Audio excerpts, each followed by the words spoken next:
Afternoon हो गया बच्चों। तो सिलेबस जो अपना 2022 है, नया सिलेबस वाली क्लासेस चल रही हैं आपकी। और लास्ट क्लास में हमने टॉपिक जो स्टार्ट किया था कॉस्ट अकाउंटिंग। कॉस्ट अकाउंटिंग में बच्चों हमने पॉइंट नंबर 1 याद है, ऑब्जेक्टिव ऑफ द चैप्टर क्या था? क्या चैप्टर का ऑब्जेक्टिव था जवान, बताओ? Calculate the total cost of the product produced by a company. Very good.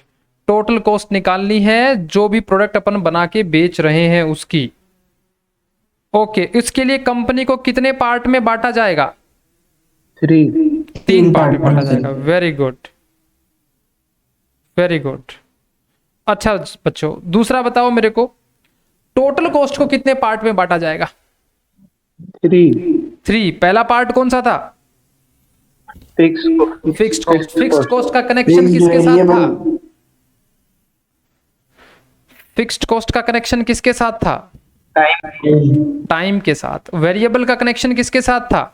और सेमी वेरिएबल का कनेक्शन किसके साथ था? दोनों के साथ। Very good. फिर हमने एग्जांपल किया था, एक बेसिक कैलकुलेशन का एक एग्जांपल किया था हमने। उसमें 2 कंक्लूजन निकाले थे। जब तक सवाल स्टार्ट नहीं करना है, जब तक क्या नहीं मिल जाए आपको? वेरिएबल कॉस्ट पर यूनिट नहीं मिल जाए। और फिक्स्ड कॉस्ट का कौन सा वाला? 100% कैपेसिटी। 100% टोटल वाला अमाउंट नहीं मिल जाए तब तक काम नहीं बनेगा। फिर हमने एग्जांपल नंबर बी किया था, जस्ट रिवर्स एग्जांपल किया था, डन। और पॉइंट नंबर 5 हमारा पूरा हो गया था। अब स्टार्ट करेंगे पॉइंट नंबर 5 के बाद पॉइंट नंबर 6 लिखेंगे बच्चों आज की क्लास का। Point number 6। पॉइंट नंबर 6 में डालना है आपको concept of capacity and calculation of fixed cost.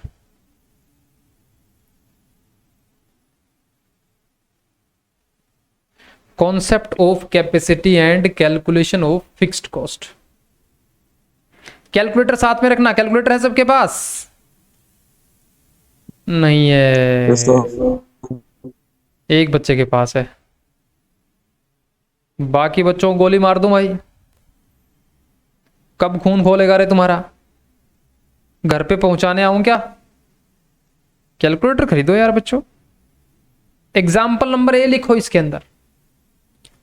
बच्चों, पार्ले जी बिस्किट की कंपनी को जानते हो क्या तुम? पार्ले जी कितने रुपए का आता है बताओ जरा? 5 रुपए का। तो ये हमारी है पार्ले जी कंपनी, पार्ले कंपनी अपनी। पार्ले कंपनी बिस्किट बना के बेचती है। और मैं आपको बताता हूं बिस्किट बनाने में क्या क्या खर्चा लगता है, मैं बता रहा हूं आपको।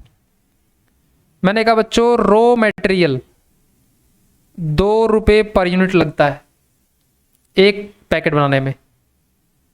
लेबर 1 रुपए पर यूनिट लगती है। तीसरा, रेंट एंड इंश्योरेंस 2 रुपए पर यूनिट। 2 रुपए पर रेंट एंड इंश्योरेंस 2 रुपए पर यूनिट बच्चों। फिर मैंने आपको बताया our company currently producing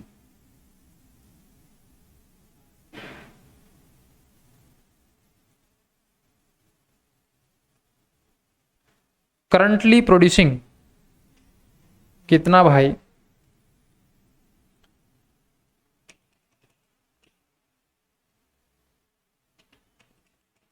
currently producing at 60% capacity. अभी हमारी कंपनी ना 60% कैपेसिटी पर एनम प्रोड्यूस कर रही है। मतलब अगर हमारी कंपनी 100 पैकेट बना सकती है तो अभी हम 60 पैकेट ही बिस्किट के फैक्ट्री में बनवा रहे हैं। हम आपसे क्या करवाना चाहते हैं? हम आपसे जानना चाहते हैं कैलकुलेट करिए total cost if we produced. अगर हम प्रोड्यूस्ड करें, नंबर 1 80% कैपेसिटी पे प्रोड्यूस करें, जो कि कितने 1000 क्वांटिटी को रिप्रेजेंट करती है? 16,000 क्वांटिटी, 16,000 पैकेट बनाए।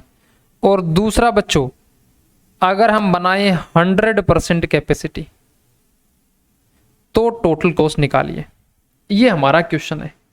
सभी बच्चे पहले क्वेश्चन को नोट डाउन करो।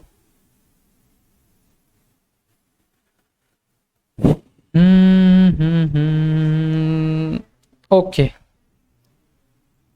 नोट डाउन हुआ बच्चों यहां तक? अब लिखो इसका सॉल्यूशन। राइटिंग अच्छी ना सब लोगों की? कोई ऐसा भाई मकोड़े से तो नहीं छाप देता है?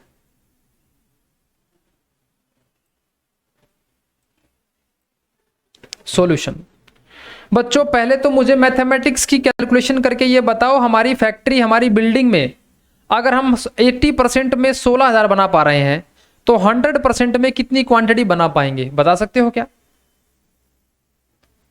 कैलकुलेशन करने से पहले तो मुझे बताओ, अगर 16,000 क्वांटिटी यूनिट्स 80% को रिप्रेजेंट करती हैं तो मैं जानना चाहता हूं, अगर हम 100% बनाना चाहें एक साल में तो कितनी क्वांटिटी बनाएंगे? बोलो भाई। 20,000 कैसे निकालोगे? ये निकलेंगे बच्चों 20,000 तो निकलेंगे, लेकिन कैसे आएगा ये? किसको किससे गुना भाग करना पड़ेगा? अगर 16,000 क्वांटिटी 80 के बराबर है तो 100 के बराबर कितना होगा? ऐसे ही कैलकुलेशन होगी क्या? यस। 16,000 80 पे है तो 100 पे 20। इसका मतलब हम इस फैक्ट्री में 20,000 क्वांटिटी बना सकते हैं। और अगर 80% बनाएंगे तो 20,000 का 80% देखो, क्या 16 ही होता है क्या? 20,000 का 80% बताओ। यस। लेकिन बच्चों करंटली अपन कितना बना रहे हैं बताओ? 60%। 60। तो मेरे को बताओ 60% कैपेसिटी कितने को डिनोट करेगी? 12,000। ये किसको किससे गुणा करके निकालोगे? 12,000। लेकिन ये 12,000 आया कैसे? तो इसको निकालने का ये तरीका है कि 16,000 था 80 के बराबर, तो 60 के बराबर कितना होगा? कैलकुलेटर में जब ये कैलकुलेशन करेंगे तो उसका आंसर कितना आ जाएगा आपके पास में? 12,000। इसका मतलब हमारी फैक्ट्री में हम 20,000 बना सकते हैं, लेकिन अभी हम 12,000 ही बना रहे हैं। 12,000 ही बना रहे हैं।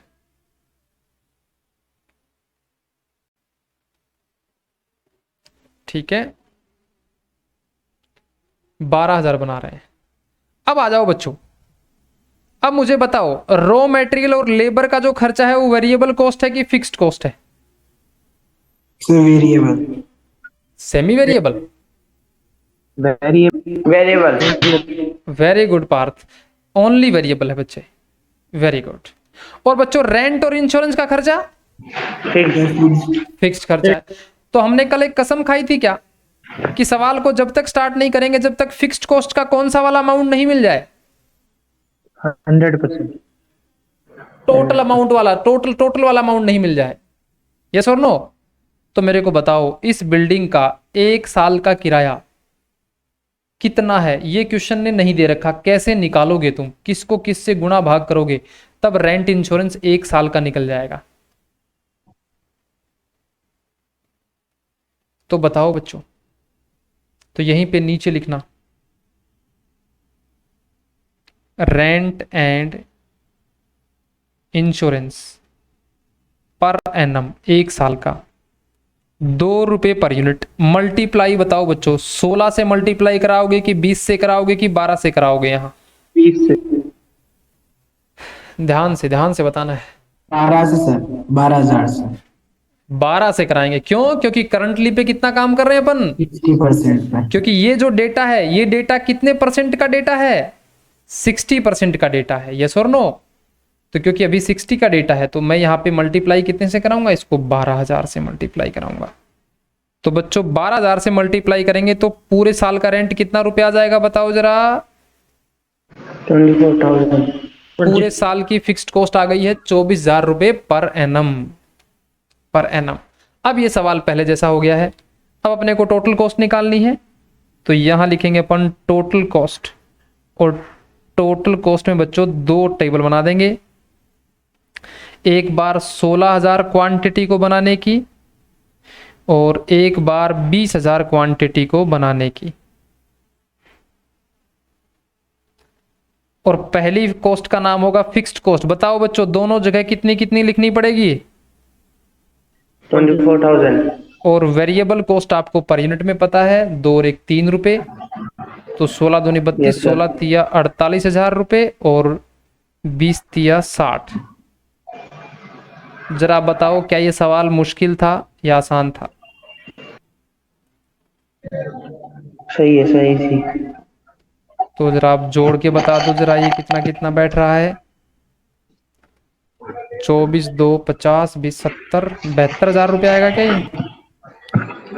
और ये 84।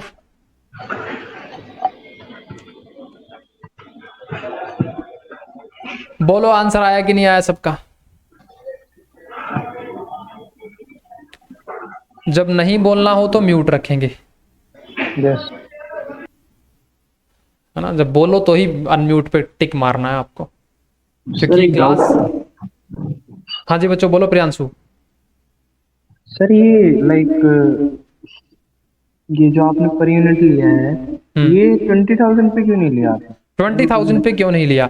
क्योंकि बच्चों देखो, अभी हम ये जो कॉस्ट स्ट्रक्चर है, ये कॉस्ट स्ट्रक्चर 16,000 को बनाने का है कि 20 को बनाने का है कि 12 को बनाने का है? 12। को। तो मेरे को बताओ पर यूनिट अमाउंट दे रखे हैं, तो पर यूनिट को 12 से मल्टीप्लाई करेंगे तभी तो टोटल अमाउंट निकलेंगे, यस सर। है ना? इसलिए इसको 12 से मल्टीप्लाई किया गया है। Yes sir. Okay, example number B. Example number B इस कंसेप्ट का लास्ट एग्जाम्पल होगा ये। इसमें मैं तुमको फंसा दूंगा भाई, तुम ना निकल पाओगे मेरे चंगुल से तुम। अब देखते हैं भाई कौन निकलेगा। ये है बच्चों हमारी फैक्ट्री, हमारी कंपनी है ये, ठीक है? हमारी कंपनी है और हमारी कंपनी में बच्चों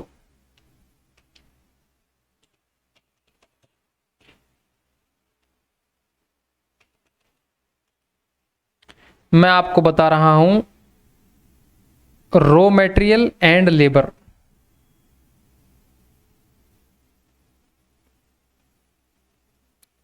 वो है बच्चों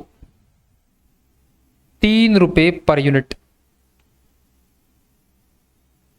और रेंट इंश्योरेंस है 1.2 पर यूनिट,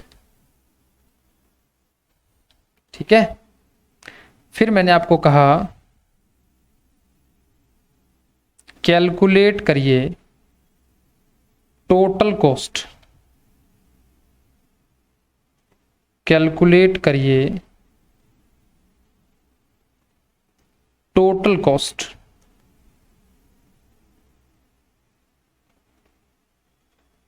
पर एनम पूरे साल की निकालिए। इफ वी प्रोड्यूस्ड 60% कैपेसिटी, जो कि 12,000 की क्वांटिटी को डिपेंड करती है, और दूसरा इफ वी प्रोड्यूस्ड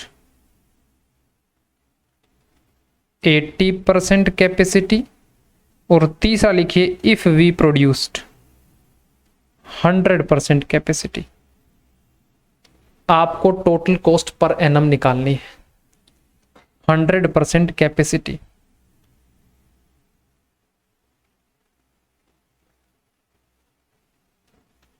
ठीक है? तो सबसे पहले तो मेरे को बताओ बच्चों, अपन ने एक कसम खा रखी है सॉल्यूशन करने से पहले कौन कौन सा डेटा आपके पास होना चाहिए? बताओ जरा। फिक्स कॉस्ट और वेरिएबल कॉस्ट। Very good. तो क्या वेरिएबल कॉस्ट का पर यूनिट का डेटा है? यस। क्या फिक्स्ड कॉस्ट का बच्चों पूरे साल का रेंट कितना है इसका डेटा है क्या? पूरे साल का फैक्ट्री का रेंट कितना है किसका डेटा है हमारे पास? नहीं है। तो सबसे पहले क्या निकालना पड़ेगा? Total rent and insurance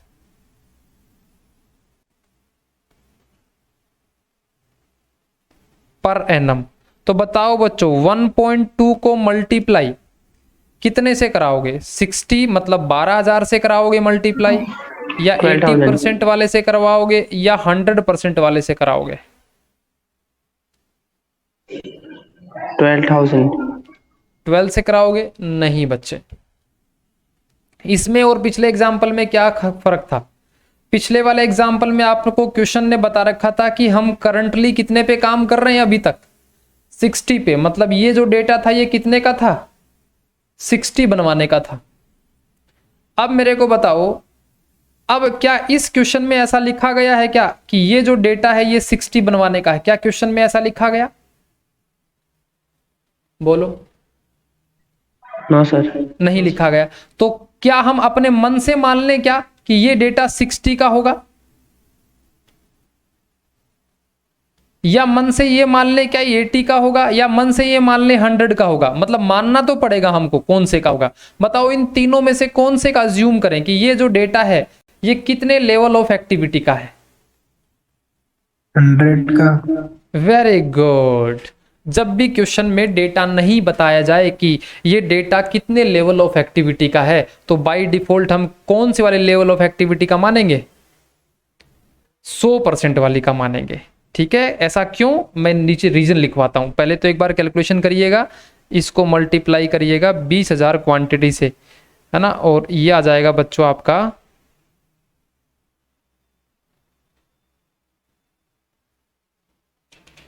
24,000। ये आ जाएगा 24,000 आएगा क्या ये?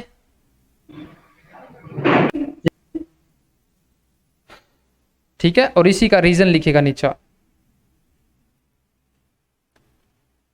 In this question, per unit fixed cost 1.2 is given, but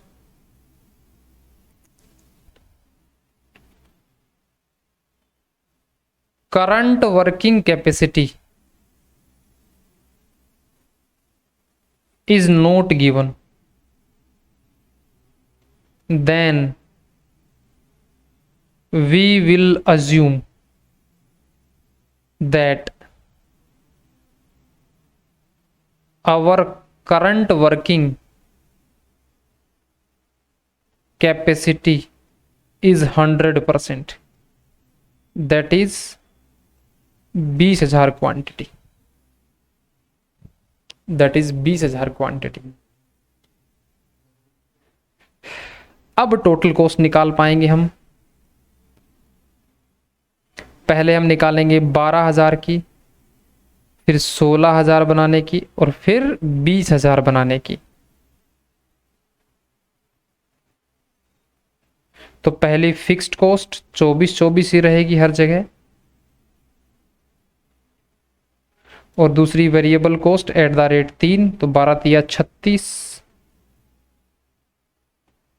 16 दूनी 32, 16 तिया 48, और 20 तिया 60।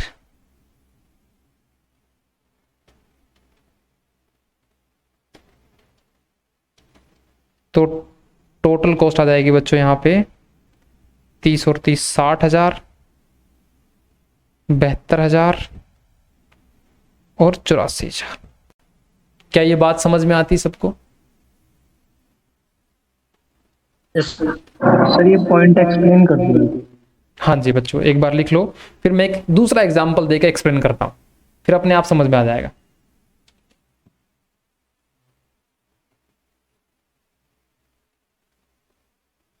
पहले एक बार यहां तक कॉपी मारो 100 की स्पीड से।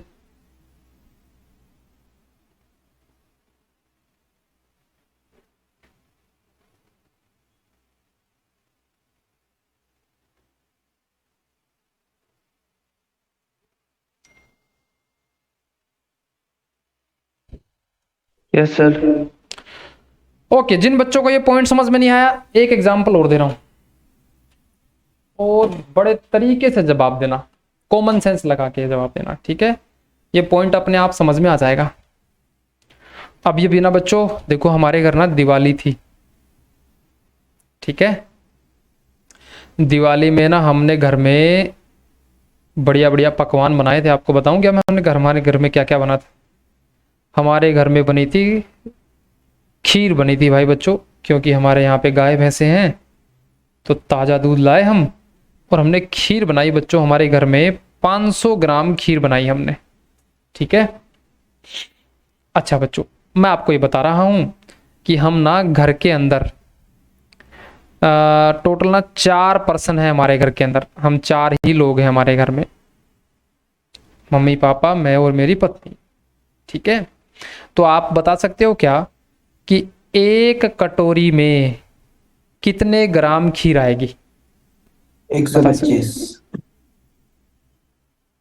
एक कटोरी में 500 डिवाइड बाई 4, 125 ग्राम खीर आएगी। यस बच्चों, जैसे ही हम खाने वाले थे हमारा एक पड़ोसी और आ गया घर में, ठीक है। अब बताओ खाने वाले कितने लोग हो गए हैं? 5 हो गए क्या? यस। अब मैंने तो भाई इस पड़ोसी से पूछा, मैंने कहा खीर खाएगा? तो मेरे को बताओ क्या इस पड़ोसी को मना करना चाहिए था ना?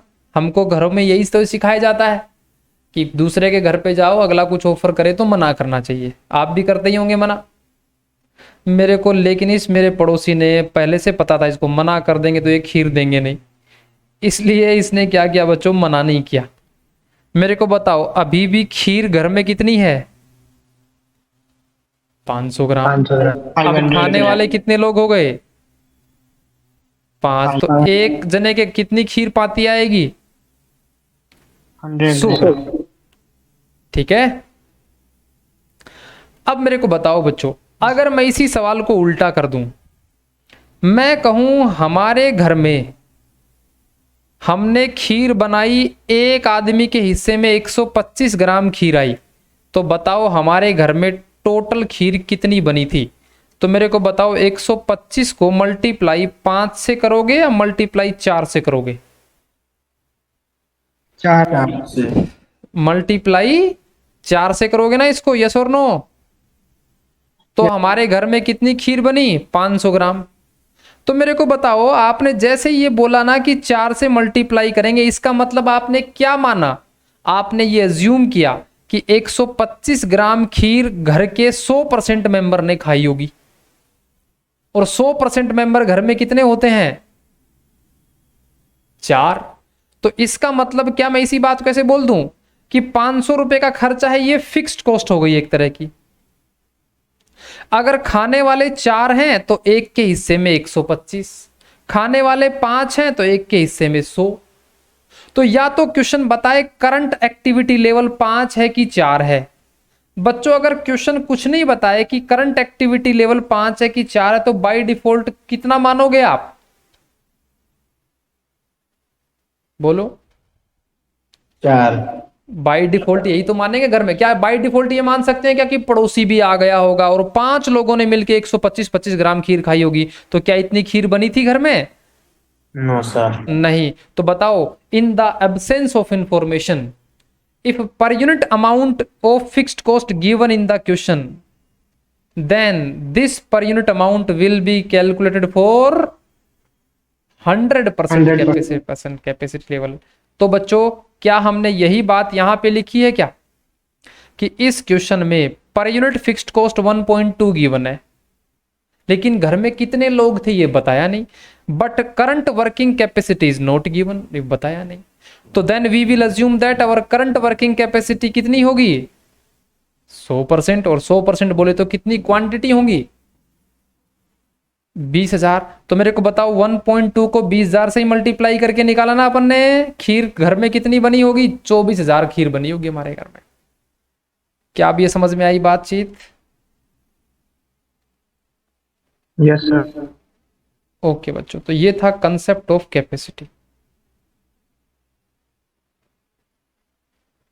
कंसेप्ट ऑफ कैपेसिटी, तो ये पॉइंट हमारा हो जाता है बच्चों पूरा, पॉइंट नंबर 6 पूरा हो जाता है हमारा। अब लिखो बच्चों पॉइंट नंबर 7। 6 पॉइंट नंबर समझ में आया सबको? चलें 7वें की तरफ। 7 वाले में लिखो भाई, एक चार्ट बनाना पड़ेगा आपको जिसमें टोटल कॉस्ट के फिर से 2 पार्ट करने पड़ेंगे।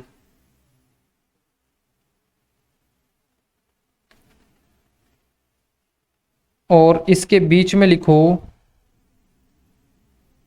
On the basis of traceability to product, on the basis of traceability to product. एक साइड में लिखना है आपको डायरेक्ट कॉस्ट,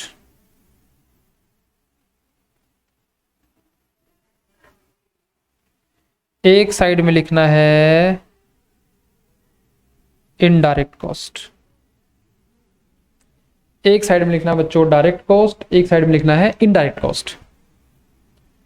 डायरेक्ट कॉस्ट के नीचे आपको लिखना है और इनडायरेक्ट कॉस्ट के भी नीचे आपको लिखना है।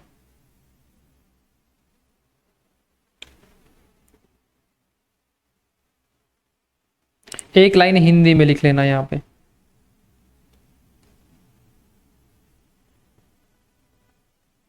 एक प्रोडक्ट बनाने में कितना लगा,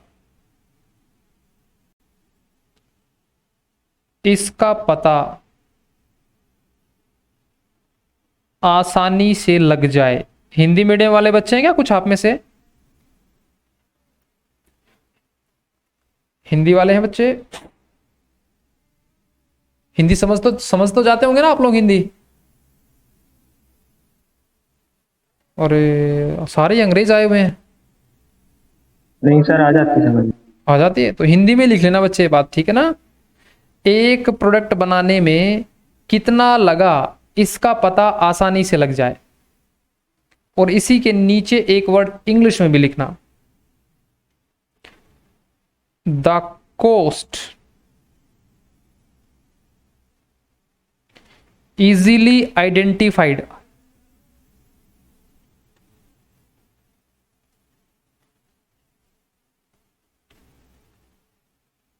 easily identified with cost object।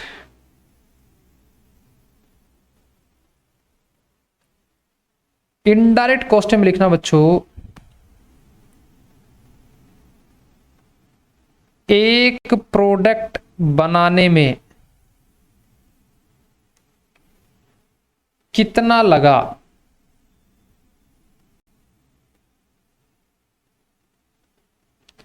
इसका पता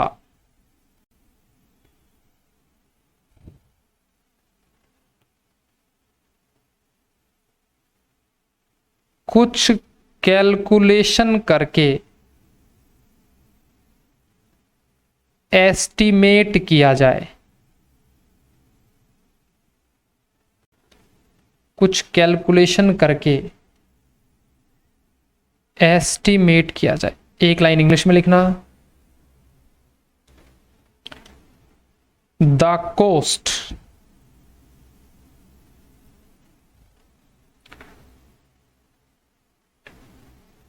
allocated to cost object on some suitable basis।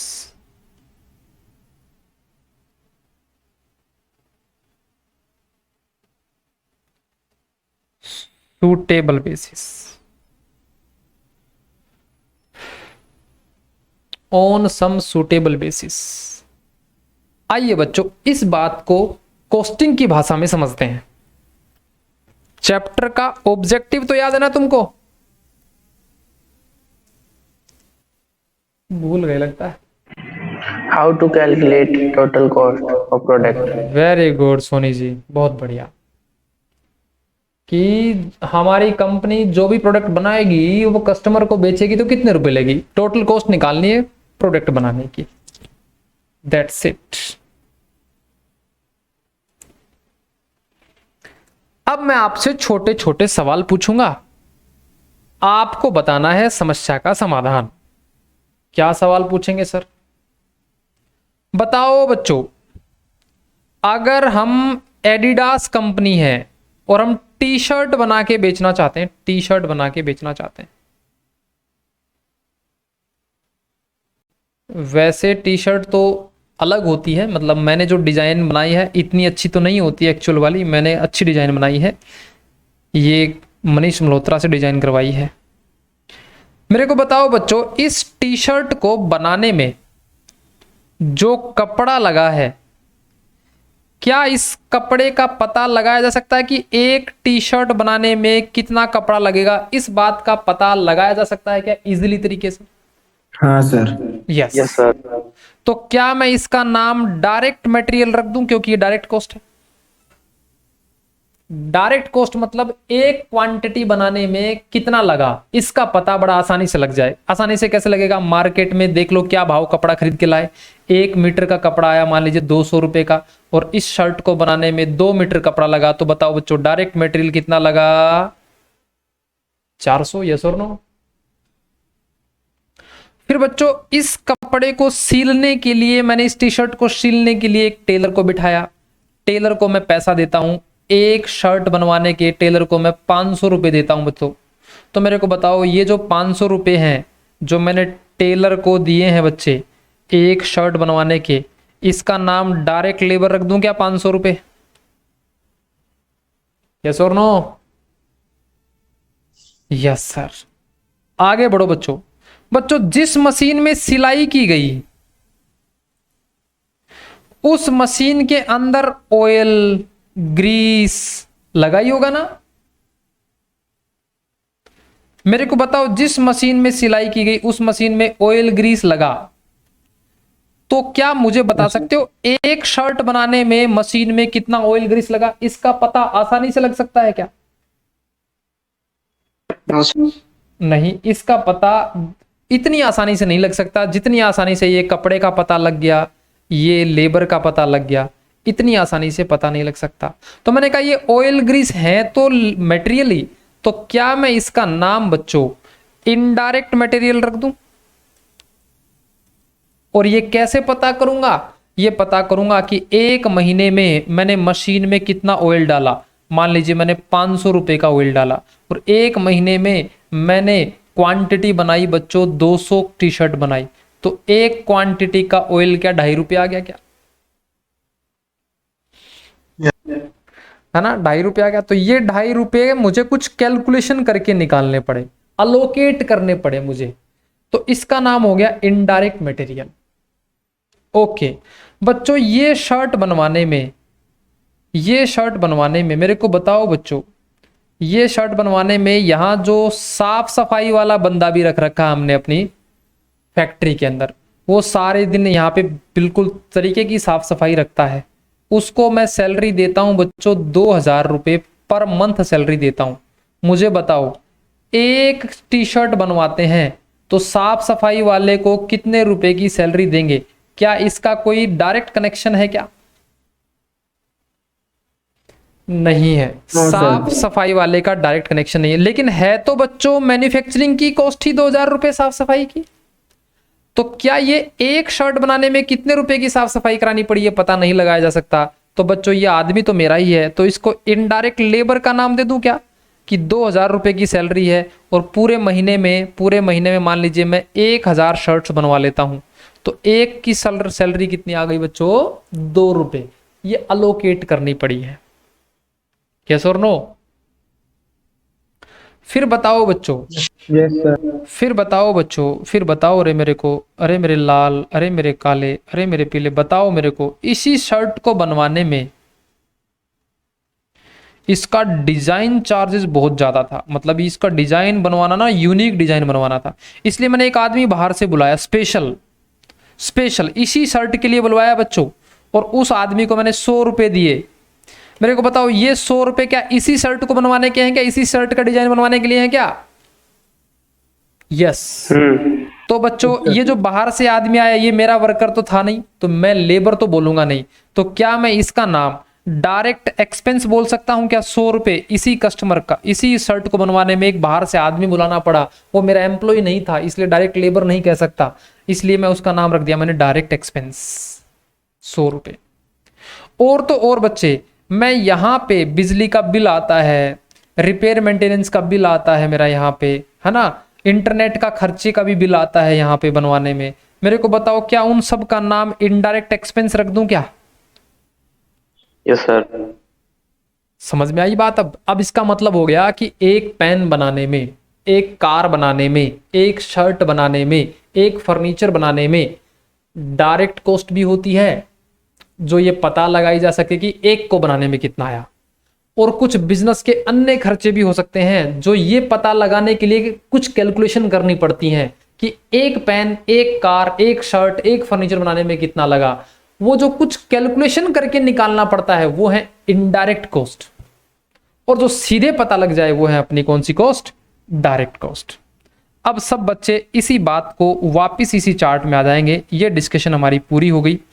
Exam point of view से क्वेश्चन खुद ही बता के चलता है कि आपकी डायरेक्ट कॉस्ट कितनी है और इनडायरेक्ट कॉस्ट कितनी है, आपको दिमाग लगाने की जरूरत ज़्यादा नहीं है, लेकिन क्योंकि फिर भी हम कॉस्ट अकाउंटिंग के स्टूडेंट हैं तो हमको ये बात पता होनी चाहिए कि डायरेक्ट और इनडायरेक्ट होता क्या है।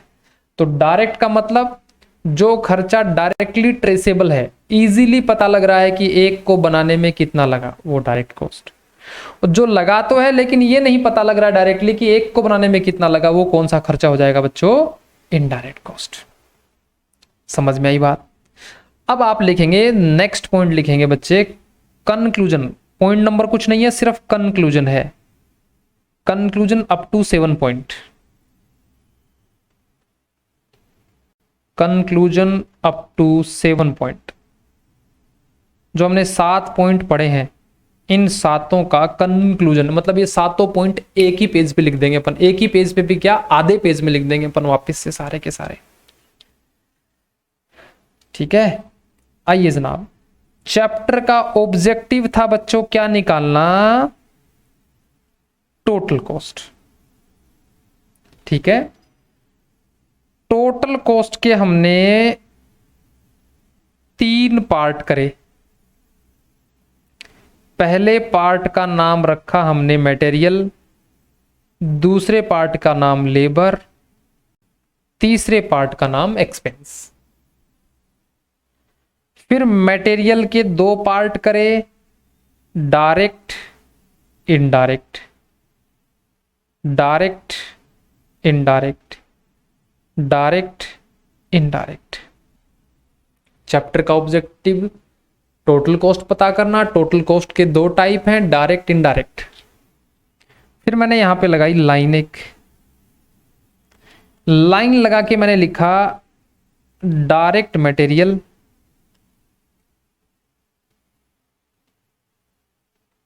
Plus direct labour plus direct expense. Direct वालों को मैंने जोड़ लिया, और इन तीनों खर्चों के जोड़ का नाम है बच्चों प्राइम कॉस्ट बोल दीजिए, या इनको डायरेक्ट कॉस्ट बोल दीजिए। और तो और ये फैक्ट्री में लगती है, और ये वेरिएबल नेचर की होती है, वेरिएबल होती है। क्या ये बात समझ में आई? डायरेक्ट है वो पर यूनिट पे डिपेंड करेगी, क्वांटिटी ज्यादा बनाएंगे अमाउंट ज्यादा, क्वांटिटी कम बनाएंगे अमाउंट कम। फिर बचा indirect, indirect material, indirect labour, indirect expense. इनका नाम है इनडायरेक्ट कॉस्ट बोल सकते हैं इसको।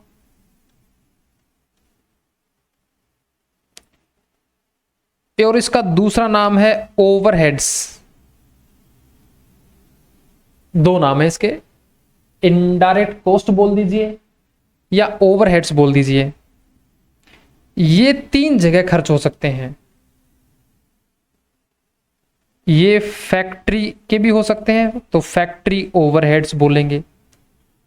ये ऑफिस के हो सकते हैं तो ऑफिस ओवरहेड बोलेंगे। ये सेलिंग एंड डिस्ट्रीब्यूशन के हो सकते हैं तो सेलिंग एंड डिस्ट्रीब्यूशन हो सकते हैं।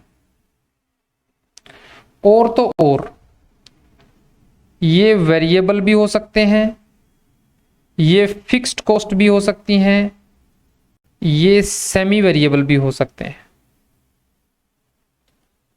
सेमी वेरिएबल भी हो सकते हैं।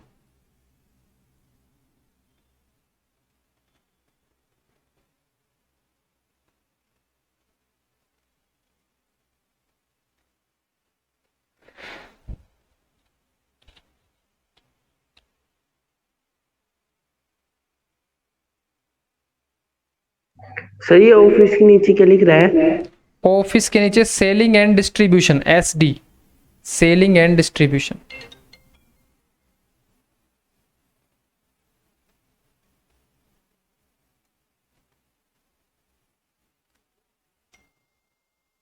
लिखा बच्चों यहां तक?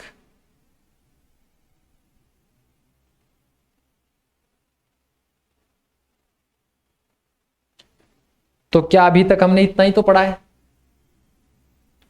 Fixed variable, semi variable, direct indirect, factory, office, showroom, और सबका सारी कैलकुलेशन का बेस है कि अपने को टोटल कॉस्ट तक जाना है। क्या यहां तक बातें समझ में आ गई सबको?